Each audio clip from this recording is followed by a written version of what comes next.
Dan, who is she? I hissed, my fingers gripping the doorframe of our guest bedroom.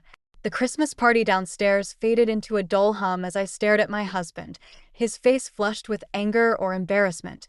I couldn't tell which. It's nothing, Judy. Just go back to the party, Dan snapped, his eyes darting between me and his phone. But I couldn't move. The woman's voice, muffled but unmistakably furious, continued to spill from the speaker. You lying bastard. You told me you were divorced. My world tilted on its axis. I stumbled forward, snatching the phone from Dan's hand. He lunged for it, but I was quicker, fueled by a surge of adrenaline and betrayal. Who is this? I demanded, my voice trembling. There was a pause, then, I'm Cheryl. Who are you? I'm Judy, Dan's wife. The silence that followed was deafening. I looked up at Dan, his face now a mask of cold fury. Give me the phone, Judy, he growled, reaching for it. I stepped back, my free hand raised in defense. No, Dan. I want answers. Cheryl's voice crackled through the speaker again. Oh my God. He told me you were his ex-wife. That he was single. The room spun. I clutched the phone tighter, my lifeline to a truth I never wanted to know. How long? I whispered. 6 months, Cheryl replied, her voice now tinged with sympathy. 6 months. Half a year of lies, of betrayal. I thought of all the late nights at the office, the business trips, the secretive phone calls. How could I have been so blind? Judy, Dan's voice was low, dangerous. Give me the phone. Now. I looked into his eyes, searching for any trace of the man I thought I'd married. There was nothing there but cold, calculated anger. In that moment, I knew our marriage was over. No, I said, my voice stronger than I felt. I think you should leave, Dan. Now. As he stormed out of the room, slamming the door behind him, I sank to the floor. The sounds of laughter and Christmas carols drifted up from below, a stark contrast to the wreckage of my life. I raised the phone to my ear. Cheryl? Are you still there? Yes, she replied softly. I think we have a lot to talk about. The morning after the Christmas party disaster, I woke to find Dan's side of the bed empty. My head throbbed, a reminder of the tears I'd shed through the night. I dragged myself to the kitchen, desperate for coffee, only to find Dan already there, his face a mask of cold indifference. We need to talk, I said, my voice hoarse. Dan's eyes flashed with anger. There's nothing to talk about, Judy. You had no right to go through my phone. I felt a surge of indignation. No right? You're cheating on me, Dan. With multiple women. He slammed his mug down, coffee sloshing onto the counter. You're overreacting. It was just harmless flirting. Harmless. I couldn't believe what I was hearing. You told Cheryl we were divorced. Dan's face twisted into a sneer. Maybe if you weren't so boring in bed, I wouldn't have to look elsewhere. His words hit me like a physical blow. I stumbled back, tears stinging my eyes. How can you say that? I thought we were happy. Happy. He laughed, a cruel sound that sent chills down my spine. Wake up, Judy. You're living in a fantasy world. I fled the kitchen, Dan's mocking laughter echoing behind me. I needed to get out, to breathe, to think. Without conscious thought, I found myself on Grandma Edna's doorstep. The old woman took one look at my tear-stained face and ushered me inside. Oh, honey, she said, wrapping me in a warm hug. What's happened? Through sobs, I poured out the whole sordid story. Grandma Edna listened, her weathered face creased with concern. Judy, dear, she said when I'd finished, remember what your mother always said. The darkest night brings the brightest stars. I nodded, sniffling. But how can I face him, Grandma? How can I go back to that house? She squeezed my hand. You're stronger than you know, child. This isn't the end of your story. It's just the beginning of a new chapter. As I left Grandma Edna's, her words echoing in my mind, I felt a small spark of hope. But it was quickly extinguished when I returned home to find Dan waiting, his eyes cold with fury. Where have you been? He demanded. I needed some air, I replied, trying to keep my voice steady. He grabbed my arm, his fingers digging painfully into my skin. You've been talking to someone, haven't you? Spreading lies about me. Fear coursed through me as I realized this was a side of Dan I'd never seen before. As I looked into his eyes, I saw not the man I married, but a stranger capable of anything. And in that moment, I knew my life was about to change forever. The days following Dan's outburst were a nightmare. I walked on eggshells, afraid to say or do anything that might set him off. But despite my best efforts, his temper flared at the slightest provocation. "You're useless," he spat one evening, throwing his dinner plate across the room. "Can't you even cook a decent meal?" I flinched as the plate shattered against the wall, my hands shaking as I cleaned up the mess. This wasn't the man I married. Where was the charming, loving Dan I once knew? Grandma Edna's words echoed in my mind. "You're stronger than you know." Drawing courage from her wisdom, I made a decision. I needed to document everything. That night, after Dan fell asleep, I crept out of bed and retrieved an old journal from my desk drawer. With trembling hands, I began to write, detailing every insult, every outburst, every moment of fear. Days turned into weeks, and my journal filled with a litany of abuse. I hid it carefully, knowing Dan would explode if he found it. But it became my lifeline, a silent witness to the truth. One afternoon, while Dan was at work, I received an unexpected call from Cheryl, his ex-girlfriend. "Judy? It's Cheryl. I think we need to talk." My heart raced as I agreed to meet her at a nearby cafe. When I arrived, Cheryl's eyes were red-rimmed, her face pale. "There's something you need to know about Dan," she said, her voice barely above a whisper. "He's not just a cheater. He's dangerous." As Cheryl recounted her own experiences with Dan's abuse, I felt a chill run down my spine. It was like hearing my own story told back to me. "Why are you telling me this?" I asked, my voice trembling. Cheryl reached across the table, grasping my hand. "Because I wish someone had warned me. You need to get out, Judy, before it's too late." I left the cafe in a daze, my mind reeling. As I approached our house, I saw Dan's car in the driveway. He wasn't supposed to be home yet. With shaking hands, I opened the front door. Dan stood in the living room, my journal clutched in his fist, his face contorted with rage. "What's this?" he snarled, waving the journal. "You've been writing lies about me?" As he advanced towards me, eyes blazing with fury, I realized with terrifying clarity that this was the moment everything would change. I had to find a way out, and fast. The world spun around me as I collapsed onto the cold tile floor of our kitchen. The room faded in and out of focus, Dan's angry shouts becoming a distant echo. My chest felt tight, each breath a struggle. Judy, can you hear me?" Dan's voice cut through the haze, tinged with panic rather than anger now. I tried to respond, but no words came. The last thing I remember was the wail of sirens before everything went black. I woke up in a sterile hospital room, the steady beep of monitors filling the air. A doctor stood at the foot of my bed, her face etched with concern. "Mrs. Thompson, you've had a severe panic attack," she explained gently. "Your blood work also shows dangerously high cortisol levels, indicating chronic stress." I nodded weakly, unsurprised. The doctor hesitated before continuing. "There's something else. We found evidence of a condition that might affect your ability to conceive. Given your stress levels, pregnancy could be risky for both you and a potential child." The words hit me like a physical blow. Children, the one dream I'd clung to through all the turmoil with Dan. Now, even that was slipping away. As if summoned by my thoughts, Dan burst into the room. For a moment, I saw a flicker of the man I'd married. Worried, caring. But it vanished as quickly as it appeared. "This is ridiculous," he snapped at the doctor. "She's fine, just being dramatic as usual." The doctor's eyes narrowed. "Mr. Thompson, your wife's condition is serious. She needs rest and a stress-free environment to recover." Dan scoffed, turning to me. "See what you've done?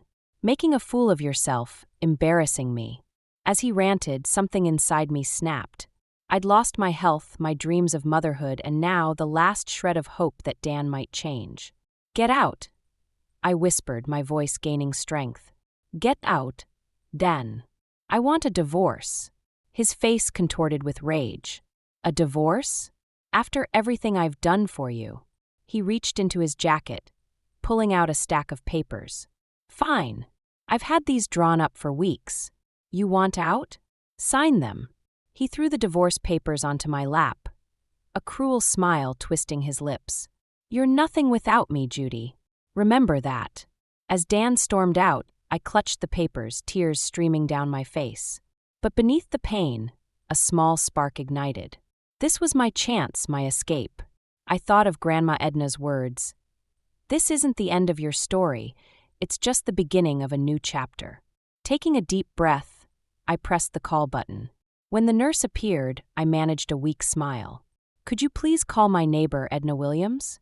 I need her help. It's time I fought back. My hands trembled as I packed the last of my belongings into a small suitcase. Dan was due home any minute, and I knew this was my only chance. Grandma Edna's words echoed in my mind, giving me strength. You're braver than you know, Judy.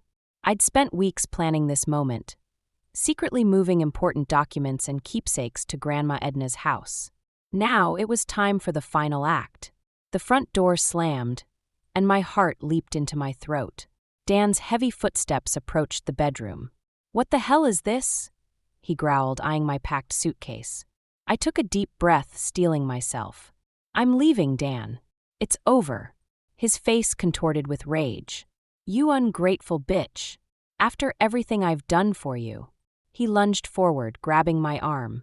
I winced but stood my ground. Let go of me, Dan. I'm not your prisoner anymore. You're nothing without me, he snarled. Where will you go? Who would want you? His words stung, but I refused to let them break me. I'd rather be alone than spend another day in this hell with you. Dan's grip tightened, and for a moment I saw a flicker of the man I once loved. Scared, desperate. But it vanished as quickly as it appeared, replaced by cold fury. Fine, he spat, releasing my arm. Go, but don't come crawling back when you realize how pathetic you are on your own. I grabbed my suitcase and moved towards the door, my heart pounding. As I reached for the handle, Dan's voice stopped me cold. Oh, and Judy? I've emptied our joint account. Good luck starting over with nothing. The shock of his words nearly knocked me off my feet. All our savings gone. My carefully laid plans crumbled around me. But as I turned to face Dan one last time, I saw something in his eyes, fear. He thought this would break me, force me to stay. Instead, it ignited a fire within me. You can keep the money, Dan, I said, my voice steady. I'm keeping my freedom, and that's worth more than anything you could ever give me. With those words, I walked out the door and into the warm embrace of Grandma Edna, who was waiting in her car outside. As we drove away, I felt a mix of terror and exhilaration. What now? I whispered, more to myself than to Grandma Edna. She patted my hand gently. Now, my dear, you start living. As our house faded in the rearview mirror, I realized this wasn't just an escape. It was the beginning of a new chapter. And despite the challenges ahead, I was ready to write my own story. My hands shook as I clutched the manila envelope. Inside was the culmination of weeks of work with a private detective, irrefutable evidence of Dan's infidelities and abusive behavior. I took a deep breath, steeling myself for what was to come. Are you ready, dear? Grandma Edna's gentle voice cut through my thoughts. I nodded, my jaw set with determination. It's time they all knew the truth. We drove to Dan's parents' house, where I'd arranged a meeting with them, Cheryl, and 2 other ex-girlfriends I'd tracked down. My heart raced as we pulled into the driveway. Linda, Dan's mother, answered the door. Her eyes were red-rimmed, confusion etched on her face. Judy, what's going on? Dan's been acting strange, and now all these women are here. That's why I'm here, Linda, I said, my voice steadier than I felt. There's something you all need to see. The living room was tense as I laid out the evidence: photos, text messages, financial records. Gasps and muffled sobs filled the air as the full extent of Dan's deception unfolded. He told me I was the only one, Cheryl whispered, her face pale. Tom, Dan's father, stood abruptly, his face a mask of fury. I'll kill him. I'll kill that son of a... No, I interrupted, my voice firm. This isn't about revenge. It's about justice and protecting others from what we've all endured. Just then, the front door burst open. Dan stormed in, his eyes wild with rage. What the hell is this? A little pity party for my ex. The room fell silent. I stood facing him, my fear replaced by a calm resolve. It's over, Dan. They know everything. He lunged forward, but Tom intercepted him, pinning him against the wall. You disgust me, Tom growled. My own son, a liar and an abuser. Dan's eyes darted around the room, seeing the disgust and anger on every face. For the first time, I saw real fear in his eyes. Linda approached him, tears streaming down her face. How could you, Daniel? How could you do this to these women? To Judy. As Dan crumbled under the weight of his exposed lies, I felt a strange mix of emotions. Relief, sadness, and an overwhelming sense of freedom. Cheryl stood, her voice shaky but determined. We need to go to the police. All of us. Together. I nodded, feeling a surge of solidarity with these women who had suffered as I had. As we prepared to leave, I turned to Dan one last time. You once told me I was nothing without you, I said, my voice steady. But look around, Dan. You're the one who's left with nothing. As we walked out, leaving Dan to face the consequences of his actions, I felt a weight lift from my shoulders. The road ahead would be challenging, but for the first time in years, I felt hope for the future. A future free from Dan's shadow. 6 months after exposing Dan's lies, I found myself sitting in a cozy cafe, sipping coffee and working on a translation project. My new life was taking shape, but the scars from my past still lingered. Is this seat taken? A deep voice asked. I looked up to see a man with kind eyes and a warm smile. No, please sit, I replied, gesturing to the empty chair. I'm Mark, he said, extending his hand. I couldn't help but notice you're working on a Spanish translation. I'm a language professor. As we chatted, I felt a spark of connection I hadn't experienced in years. It wasn't until later that I realized the cruel twist of fate. Mark was Cheryl's brother, one of Dan's ex-girlfriends. Over the next few weeks, Mark and I grew closer. He was everything Dan wasn't: kind, supportive, and genuinely interested in my thoughts and feelings. But as our relationship blossomed, so did my anxiety. One evening, as we walked through the park, Mark reached for my hand. I flinched involuntarily, memories of Dan's aggression flooding back. Judy, Mark said softly, I know you've been hurt. We don't have to rush anything. Tears welled in my eyes. I'm sorry, Mark. I want to trust you, but Dan's ghost still haunts you, he finished, understanding in his eyes. Just then, my phone buzzed. It was a text from an unknown number. You think you've won, Judy? This isn't over. Dan. My hands shook as I showed Mark the message. He's supposed to be under supervision at his parents' house. How did he get my number? Mark's face hardened. We need to call the police. As we headed to the station, another text came through. I see you with him. You'll pay for this. Fear gripped me. Had Dan been following us? Was he watching even now? At the station, the officers took my statement, but their words offered little comfort. We'll look into it, ma'am, but without a direct threat. I felt the walls closing in. All the progress I'd made, the new life I was building, was it all about to come crashing down? As we left the station, Mark squeezed my hand. You're not alone in this, Judy. We'll face it together. I wanted to believe him, but Dan's words echoed in my mind. This isn't over. I realized that despite everything, a part of me was still trapped in that cycle of fear and doubt. Standing there, caught between the promise of a new love and the terrifying shadow of my past, I faced the hardest decision yet, to let fear control me, or to finally, truly break free from Dan's grip and embrace the possibility of happiness with Mark. As I stood in front of the mirror, adjusting my Christmas sweater, I could hardly believe the woman staring back at me. 2 years had passed since that fateful Christmas party when my world shattered. Now, here I was, about to host my own holiday gathering with Mark by my side. The doorbell chimed, and I felt a flutter in my stomach, not from anxiety, but from the tiny life growing inside me. A miracle, the doctors had called it. After everything I'd been through, this unexpected blessing felt like the universe's way of saying, you've earned this happiness, Judy. Mark greeted our guests while I put the finishing touches on the tree. Cheryl arrived with her new boyfriend, her smile genuine as she hugged me. "You're glowing," she whispered, and I felt tears prick my eyes. As the house filled with laughter and warmth, I snuck away to the kitchen for a moment of quiet reflection. The sound of familiar shuffling feet made me turn. "Grandma Edna," I breathed, embracing the woman who had been my rock through it all. "Oh, my dear," she said, her eyes twinkling. "Look at you now. I always knew you had the strength in you." We were interrupted by a commotion at the front door. My heart stopped as I heard a voice I thought I'd never hear again. "Let me see her." Dan's slurred words carried through the house.